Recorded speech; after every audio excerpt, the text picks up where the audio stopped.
श्री सतगुरु महाराज की जय।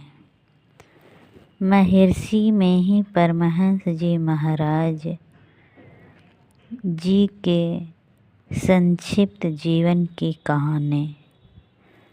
लेखक श्री छोटेलाल दास जी।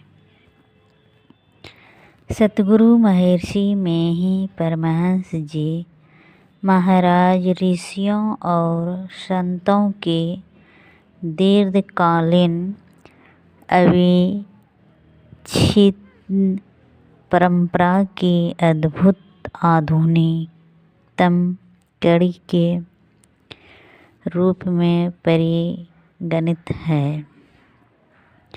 भागलपुर नगर के मायागंज मोहल्ले के पास पावन गंगा तट पर अवस्थित इनका भव्य विशाल आश्रम आज भी आध्यात्मिक ज्ञान की स्वर्णिम ज्योति चतुर्दिक बिखेर रहा है।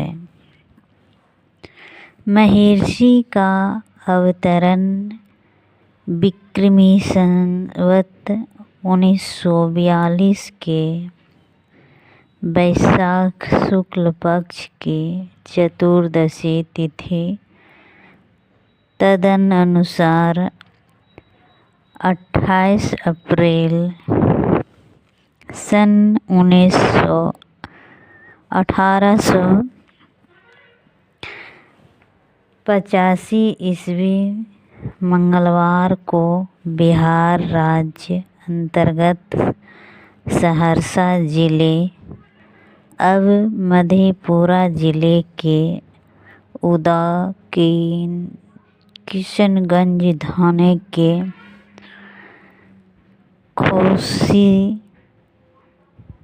खोसी श्याम मछुआ नामक ग्राम में अपने मधेपुरा जिले के नामक ग्राम में अपने नाना के यहाँ हुआ था। जन्म से ही इनके सिर पर 7 जटाएं थी जो प्रतिदिन कंघी से सुलझा दिए जाने पर भी दूसरे दिन प्रातः काल पुनः अपने आप 7 की 7 जटाओं में उलझ जाती थी। लोगों ने समझा कि अवश्य ही किन्हीं योगी महात्मा का जन्म हुआ है। ज्योतिष ने उनका जन्म राशि का नाम रामानुग्रह लाल दास रखा। पीछे इनके पिता के चाचा श्री भरतलाल दास जी ने इनका नाम बदलकर मेहीलाल रख दिया। बाद में इनके अंतिम सतगुरु देव जी महाराज ने भी इनके इस नाम की उपयुक्तता एवं सार्थकता का सहर्ष समर्थन किया। महर्षि का पितृगृह पूर्णिया जिला अंतर्गत वनमनखी थाने के शिकलीगढ़ी धराहा नामक ग्राम में है। मैथिलीकरण कार्यस्थल कुलो उत्पन्न उनके पिता श्री बाबूजन लाल दास जी यद्यपि आर्थिक दृष्टि से बड़े संपन्न थे तथापि शौक से वर्षों तक बेनीली राज के कर्मचारी रहे। जब महर्षि केवल 4 वर्ष के थे तभी उनकी सौभाग्यशालिनी माता जनक कविती जी का देहांत हो गया। बालक महर्षि को इनके पिता और इनकी बड़ी बहन झूलन देवी जी ने इतने स्नेह और सुख सुविधा पूर्वक वातावरण में पालन पोषण किया कि उन्हें अपनी माता का आभास कभी खटक नहीं पाया। 5 वर्ष की अवस्था में मुंडन संस्कार होने के बाद अपनी गांव के ही पाठशाला में इनकी प्रारंभिक शिक्षा आरंभ हुई, जिसमें इन्हें कैथली लिपि के साथ साथ देवनागरी लिपि भी सीखी। प्रारंभिक शिक्षा समाप्त करके उन्होंने 11 वर्ष की अवस्था में पूर्णिया जिला स्कूल में पुराने अष्टम वर्ग में नाम लिखवाया। यहाँ उर्दू, फारसी और अंग्रेजी में कक्षा की पाठ्य पुस्तकें पढ़ने के साथ साथ पूर्व आध्यात्मिक संस्कार से प्रेरित होकर रामचरितमानस, महाभारत, सुख सागर आदि धर्म ग्रंथों का भी अवलोकन करते और इष्ट को शिव मानकर उनके प्रति जल चढ़ाया करते। इसी अवधि सन 1902 ईस्वी में उन्हें ज्योतिराम राय जिला पूर्णिया के एक दरियापंथी साधु स्वामी श्री रामानंद जी से मानस जप, मानस ध्यान और खुले नेत्र से किए जाने वाले त्राटक की दीक्षा ले ली और नियमित रूप से अभ्यास करने लगे।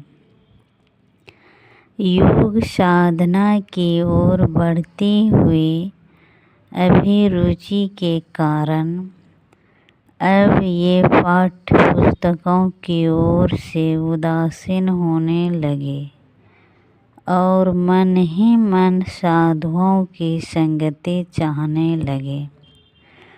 सन 1904 ईस्वी की 3 जुलाई से प्रारंभ हो रहे इंटर-टेस्ट प्रवेश का फर्स्ट क्लास आधुनिक मैट्रिक की परीक्षा में ये सम्मिलित हुए।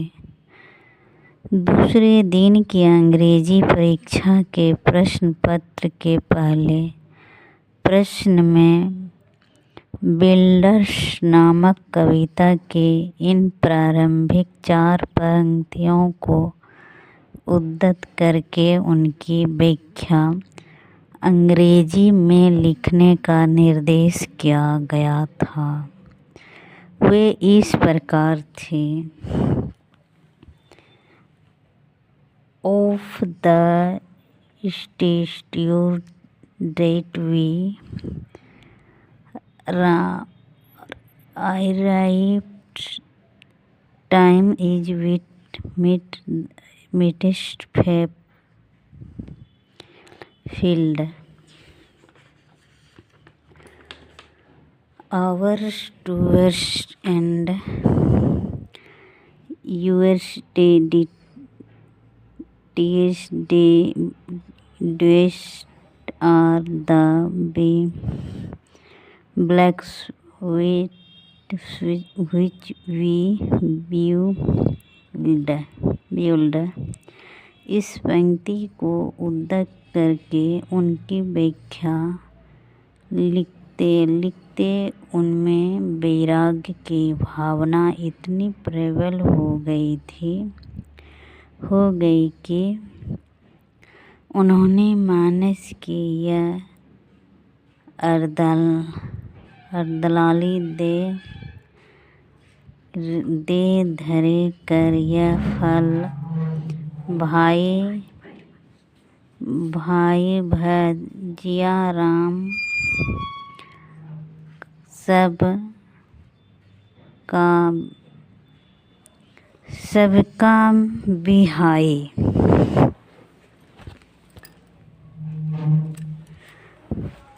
इस प्रकार इस पंक्ति में लिखा, भजी राम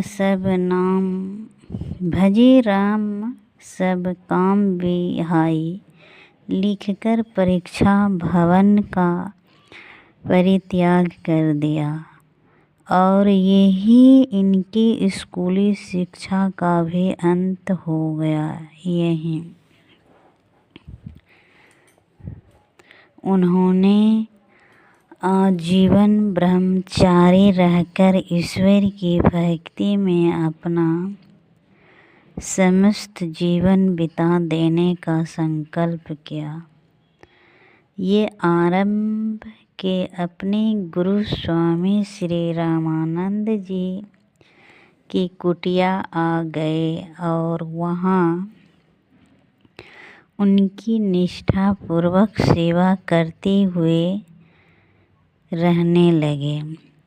जब उन्होंने देखा कि गुरु जी इनकी जिज्ञासाओं का समाधान नहीं कर पा रहे हैं, तब ये किन्हीं सच्चे और पूर्ण गुरु की खोज के लिए निकल पड़े। भारत के अनेक प्रसिद्ध धार्मिक स्थानों की उन्होंने यात्राएं की, परंतु कहीं भी इनके चित्त को समाधान नहीं मिला। अंत में इन्हें जब ज्योतिराम राय निवासी बाबू श्रीधर लाल जी गुप्त द्वारा मुरादाबाद निवासी परम संत बाबा देवी साहब और उनकी संत मंत साधना के विषय में पता लगा, तब उनके हृदय में सच्ची गुरु और सच्ची साधना पद्धति के मिल जाने की आशा बांध गई।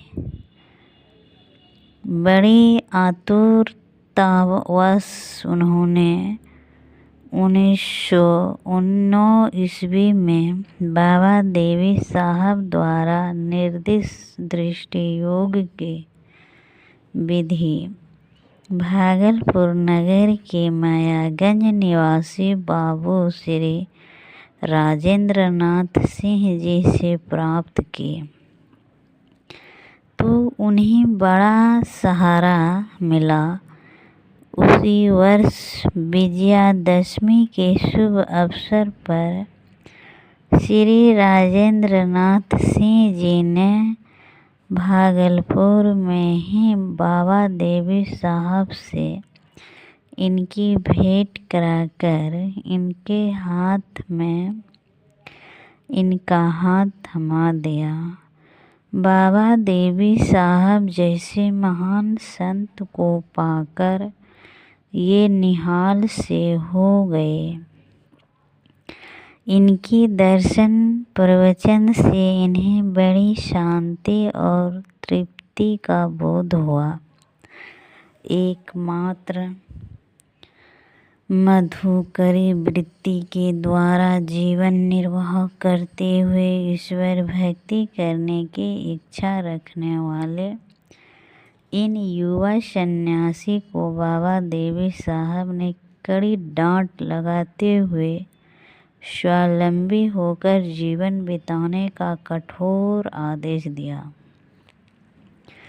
और कहा कि अस्थायी जीविका के लिए कोई काम करो। यदि तुम 100 वर्ष जी गए तो क्या खाओगे? एक सच्चा शिष्य गुरु आज्ञा की अवज्ञा करने का दुस्साहस कैसे कर सकता है? विवश होकर उन्हें जीविका के लिए भंगहा, पूर्णिया जिला और सिल्लीगढ़ धाराहा में क्रमशः अध्यापन और कृषि कार्य अपनाना पड़ा। सन 1912 ईस्वी में बाबा देवी साहब ने स्वेच्छा से उन्हें शब्द योग की विधि बतलाते हुए कहा कि अभी तुम 10 वर्ष तक केवल दृष्टि योग का ही अभ्यास करते रहो। दृष्टि योग में पूर्ण हो जाने पर ही शब्द योग का अभ्यास करना। शब्द योग की विधि अभी मैंने तुम्हें इसी लिए बता दी कि यह तुम्हारे ज्ञानकारी में रहे। बीच बीच में इन्हें बाबा देवी साहब की सेवा करने और उनके साथ भारत के विभिन्न स्थानों में भ्रमण करने का भी मौका मिलता रहा। सन 1918 ईस्वी में सिल्लीगढ़ धराहा में उन्होंने जमीन के नीचे एक ध्यान कूप बनाया और उसमें लगातार 3 महीने तक अकेले रहकर तपस्या पूर्ण साधना की, जिसमें इनका शरीर अत्यंत छिन्न हो गया था। सन 1919 ईस्वी के 19 जनवरी को बाबा देवी साहब के परिनिवृत्त हो जाने के बाद इनके मन में इसी जन्म में मोक्ष प्राप्त कर लेने की बारंबार प्रबल कामना उठती रही। सन 1933-34 ईस्वी में उन्होंने पूर्ण तत्परता से 18 महीने तक भागलपुर नगर के मायागंज मोहल्ले के पास गंगा तट पर अवस्थित कुप्पा घाट के गुफा में शब्द योग की गंभीर साधना की। फलस्वरूप ये आत्म साक्षात्कार करने में सफल हो गए। अब इनका ध्यान संतमंद सत्संग के प्रचार प्रसार की ओर विशेष रूप से गया। उन्होंने संत की एक विशेष नियमावली तैयार की। फिर क्या था, जिला स्तर पर 2 दिनों के लिए और अखिल भारतीय स्तर पर 3 दिनों के लिए जगह जगह वार्षिक सत्संग अधिवेशन होने लगे। इनके अतिरिक्त लोगों के द्वारा प्रतिदिन नियत समय पर व्यक्तिगत और जब जब सामूहिक सत्संग ध्यान अभ्यास भी किया जाने लगा। लोग इनके विचारों से प्रभावित होते गए। इस तरह क्या बाल, क्या युवा, क्या वृद्ध, सभी तरह के लाखों स्त्री पुरुषों ने इनके मधुर, स्नेहिल और उपकारी व्यक्तिगत से प्रभावित होकर इनके साथ कदम से कदम मिलाकर अध्यात्म पथ पर चलना स्वीकार किया। आज भारत के विभिन्न राज्यों और नेपाल, जापान, रूस, अमेरिका, स्वीडन आदि देशों में फैले हुए इनके शिष्यों की संख्या पर्याप्त है। 250-300 से 300 से अधिक सत्संग आश्रम देश विदेश में स्थापित हो चुके हैं। इनकी देख रेख प्रायः भारत सरकार से बंधित संस्था अखिल भारतीय संतमंत सत्संग महासभा क्या करती है? सन 1960 ईस्वी में स्थापित महर्षि मेही आश्रम कुप्पाघाट भागलपुर से प्रकाशित होने वाले शांति संदेश मासिक पत्रिका के द्वारा लगभग 46 वर्षों से महर्षि के संदेशों को घर घर पहुंचाने का प्रयास किया जा रहा है। महर्षि की 14 रचनाओं में उनके द्वारा संपादित और लिखित सत्संग योग चारों भाग का सर्वाधिक महत्वपूर्ण स्थान है।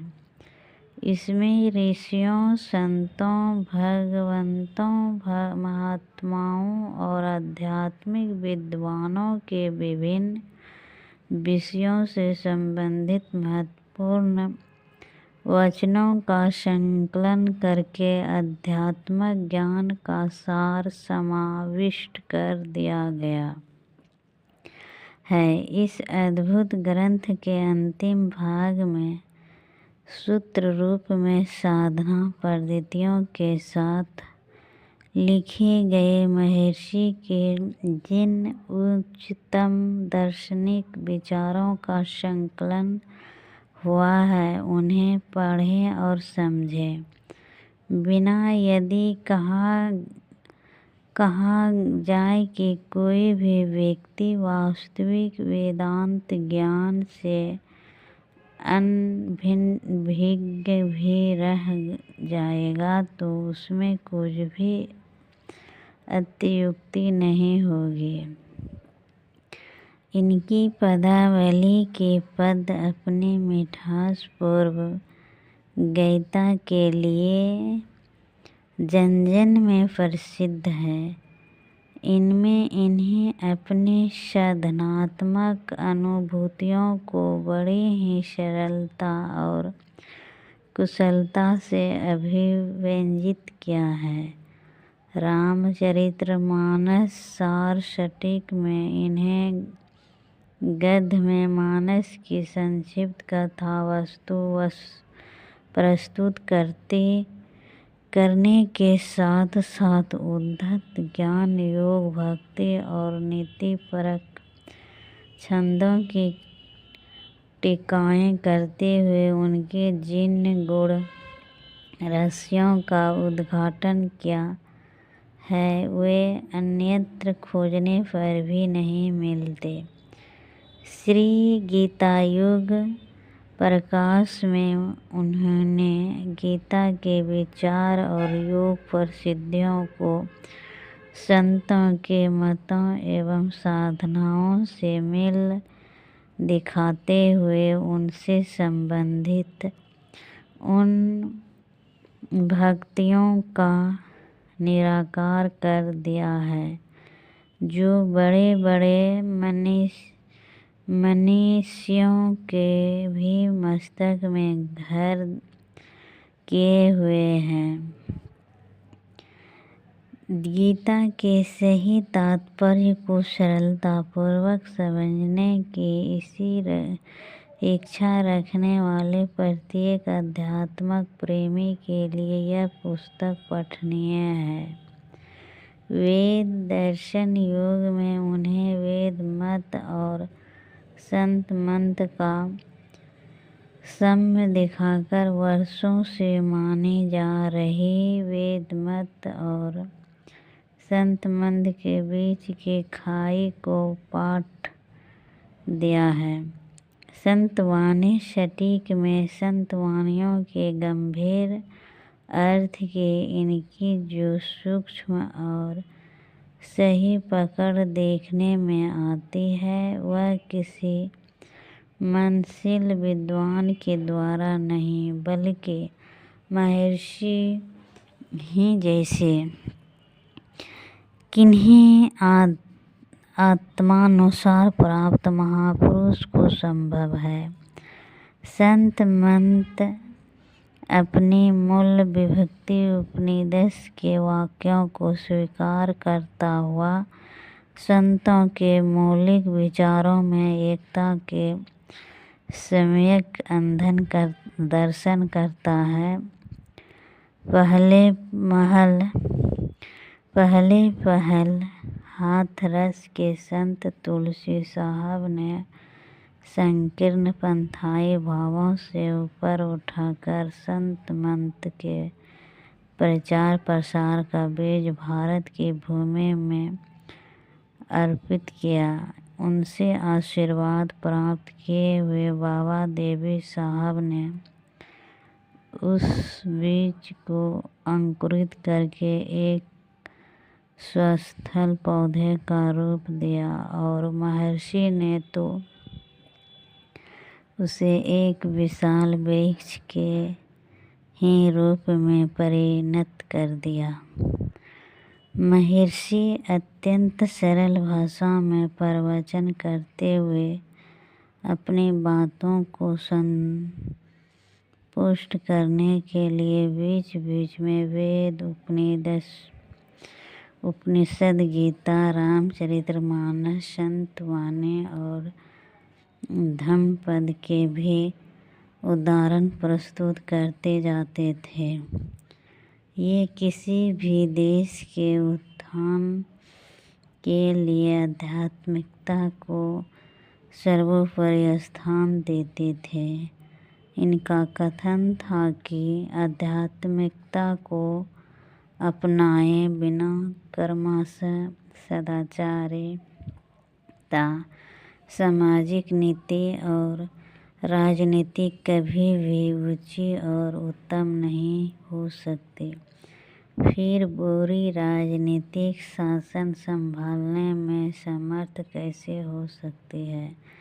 महर्षि का जन सम्मान के लिए उपदेश था कि ईश्वर की खोज के लिए कहीं बाहर मत भटको, उसे मानस जप, मानस ध्यान, दृष्टि योग और नादानुसंधान श्रुत शब्द योग के द्वारा अपने ही शरीर के अंदर खोजो।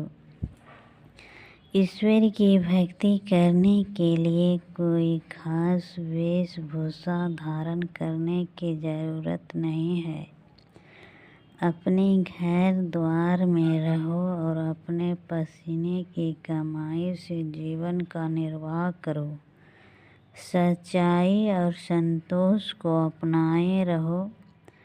अपनी आवश्यकताएं कम रखो, जीवन में सुखी रहोगे। सहनशील और नम्र बनकर रहना सीखो तो उन्नति ही उन्नति करते जाओगे। मेल में बड़ा बल है, इसीलिए सत्य व्यवहार अपनाए हुए आपस में मेल से रहो। झूठ, चोरी, नशा, हिंसा और व्यभिचार, इन 5 पापों से बचकर रहो। गुरु और ईश्वर के प्रति आस्था विश्वास बनाए रखो। नियमित रूप से सत्संग ध्यान अभ्यास करते रहो। कभी न कभी आवागमन के चक्र में अवश्य मुक्त हो जाओगे। इस संसार रूपी रंच-मंच पर आकर प्रत्येक प्राणी अपनी अपनी भूमिका अदा करके चल देता है। ईसा की 20वीं शताब्दी के 3/4 के कुछ अधिक काल तक अपने ज्ञानलोक से समस्त जगत को आलोकित करते हुए अध्यात्मक गण का यह महान सूर्य के 18 जून सन 1986 ईस्वी रविवार को अपने जीवन के 101 वर्ष पूरे करके हमारी आँखों से ओझल हो गया। संत मंत के प्रचार प्रसार के लिए पूज्य पाद स्वामी श्री संत सेवी जी महाराज और पूज्य श्री शाही स्वामी जी की महाराज जैसे दो तेजस्वी शिष्य अपने पीछे छोड़ गए। हमें इनका अवसान भी याद है कि मैं एकदम मोक्ष नहीं चाहता, तुम लोगों के उद्धार के लिए पुनः आऊँगा। श्री सद्गुरु महाराज की जय।